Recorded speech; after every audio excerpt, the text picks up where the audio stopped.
Alright, dude. Into a zone. Alright, look. Hi guys.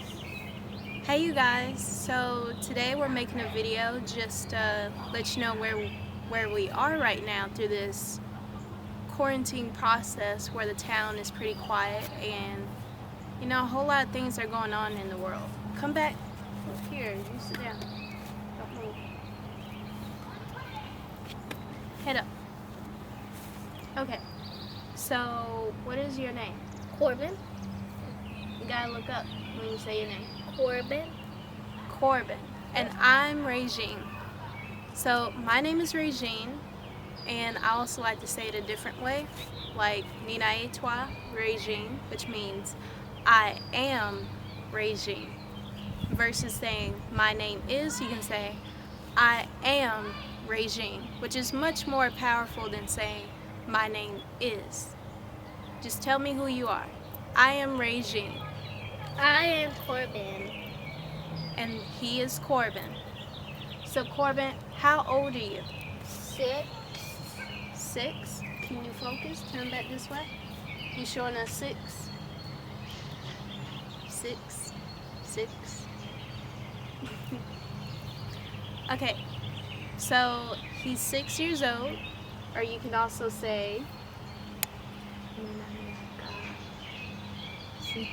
Nina Miyaka Sita. Or Nina Miyakasita. Okay, say it again. Say Nina Miyaka Sita. Nina Miyakasita. Okay. Nina Miyaka Sita. Nina Miyaka Ishirini Natatu. So I am Regine, and for me, I write, I play chess, and I like to ride bikes, go outside. I love being outside. Earlier, a couple weeks ago, actually Corbin and I went fishing, which is different because, you know, with the quarantine, we spent so much time in the house, so going out to Tanglewood Park was different. And Corbin, your day at Tanglewood was quite eventful. Mm-hmm. Tell them what happened at Tanglewood. Well, I was fishing, and when I was fishing, I didn't catch no fish, but I fell into the water. You fell in. Were you scared? Mm-hmm. You were? Yeah. No, you wasn't. That it was gonna be deep. Yeah. No. I'm glad you're out of there, though. Mm-hmm. So, Corbin fell in the lake, but he's still here with us today. Town did. What do you know about alphabets? Do you think it's just letters, or do you think it means anything? I think it's past 5 minutes now. No, let's just make a video. Come on, let's just talk to me. Well, okay. Do you think alphabets are just letters?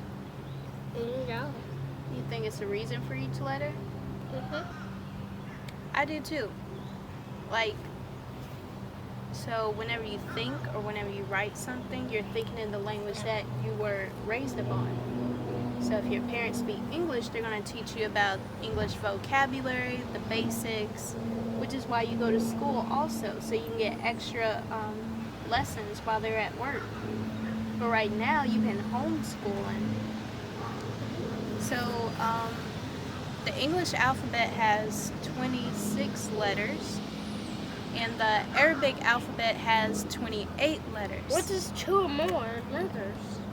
Yes, which is 2 more. So if you don't know, the English alphabet has 6 vowels. A, E, I, O, U, and sometimes... Why? Make sure you look up with your head up. They don't want to see you like this the whole video. Just the sun. Okay, so it's 6 videos, it's 6 vowels in the English vocabulary. But in Arabic, there's only 3. You have A, E, I said, I gotta start over. Okay, so English has 5 vowels and sometimes Y, which makes 6 vowels in the English vocabulary. But in Arabic, there's actually 3. You say A, E, and U, which is called a fatha, dhamma, and the kasra. So, which makes the I, E, and U sound. So with that being said, alphabets comes from two different words, which are Greek, which is alpha and beta. Alpha and beta together makes the word alphabet, excluding the A on the end, which is alphabet. Now, grammar is followed by a certain rule that is applied to the words we use, which is like a law. So grammar is like a law whenever you're trying to say something, whether it's past tense, future tense, like I am walking or I walked, which is past tense. Present tense is I am walking. So all of these are abided by a rule. Sit up, please. Man, dude. I think we should intervene. Alright, so grammar are letters and rules that are applied in order to use a word or make sense of a word, whether it be a dream or a goal that you have. However, language is the body of ideas, so you can change your ideas all the time from the language of which you speak. And language also creates mobility. You can only go as far as you can think makes sense. So if you want to make sense, literally, like financial literacy is very important, and if you can gather what financial literacy is, like the basics of credit or how to build wealth, generational wealth, by breaking a cycle of which they would call a generational curse, you got to change the vocabulary and the words you use. You can't use past tense words. You got to use present tense words, future tense words, like saying I am wealthy, I am rich, I am gonna have fun, I'm gonna do all great things and amazing things.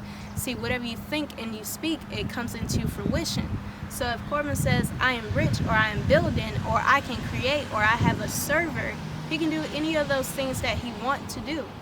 All he has to do is just keep thinking it, saying it, doing it every day. You can't just think alone of what you're going to do. You got to actually do it. So Corbin, he's an amazing person. Like, he thinks, he creates, he doesn't even think about it. Like, he gets Play-Doh and he builds solar system. He grabs a piece of paper, gets a whole bunch of colors, and he'll tell you about the different stars. Like, even Siri is not even updated to tell you about, did you know that the sun was a star? You know, whoever made that server, they didn't update it to that point to where she can actually answer those questions. However, if you have someone behind that mechanic or behind that server, like Corbin or anybody his age, you know, you can update yourself with present technology and things of the future that you may not know of. Because, you know, the older you are, you're not also aware of what's going on, like with the tablets and stuff. But someone his age, his generation, that's 5, 6, or 4 years old or 10 years old, they can tell you anything you want to know about how to create a server, how to find a weapon, how to, you know, build, how to use the microphone, how to use your laptop or find apps, or how to use a QR code whenever it comes up to a camera. So here's the way you can get apps. First, you need to go to Play Store, and then you can get a bunch of apps or some games, and then you click on what's your favorite one, and boom, it will start downloading. But you need to delete something if you have too much space. That's correct, because if you have too much data on your device, you'll have troubleshoot problems. Your device will crash. It's not enough storage on your device, so you have to delete things, close browsers so you can have room. And like he was saying, you know, just go to the Play Store or any device that you have, look for whatever you want, whether it be chess, Minecraft. What else do you play? Drill. Elevation. Drill elevation. Oh, drill elevation. And also inside his drill elevation, you know, his niece is probably like a year younger than him. And however, he managed to go to the Play Store and download the game back, even though he had to work out however many money he had, however many coins he had. He actually uploaded the game in a different language. The first time he had it in English, but the second time he switched the language around. So I think that's pretty neat. So, and I know all the drills now. The drill that I'm at is better than the angel drill and better than the fire drill. The angel drill is already better than the fire drill. See, he's already further along, and he can tell you about the different drills if you ever want to play Bigger than drill elevation. So, which is bigger than that is the dragon drill. Which one is? But it can go deep. But the cloud drill can go farther than 1,000 meters. That's a lot of meters, a lot of distance. Yeah. So next time, me and Corbin, we're gonna probably tell y'all more about actually different things in general. You know, with his generation, he could probably tell you about political leaders and African American leaders. Like we spoke about 5 already: Martin Luther King, Malcolm X, Marcus Garvey, and Frederick Douglass. Yep. We did that. And I don't know if y'all know, it's like history about a Titanic, which is a steamship, which is like a way that people used to deliver their cargo or boxes across the sea. Like before, I guess, like have multiple ways to deliver something, like outside of a plane, outside of walking, outside of horses, they had steamboats where you can travel across the ocean. And Titanic was about 1912, where it sank and a whole lot of families died there, and except for a few people, some people have lived, but a whole bunch of families died on that boat that sank in the middle of nowhere. And people would try to go home and look for work because they live in France or they live somewhere else. And I would not go on the Titanic. Would you? I mean, back then they didn't really have that option. It was easy. It was kind of like riding a bus. But in 1912, you know, they was like, let me take a boat, get to my country. You know, you can't always take a... People didn't have Hold on money. a sec. I have to cool down some. All right, we'll just go in.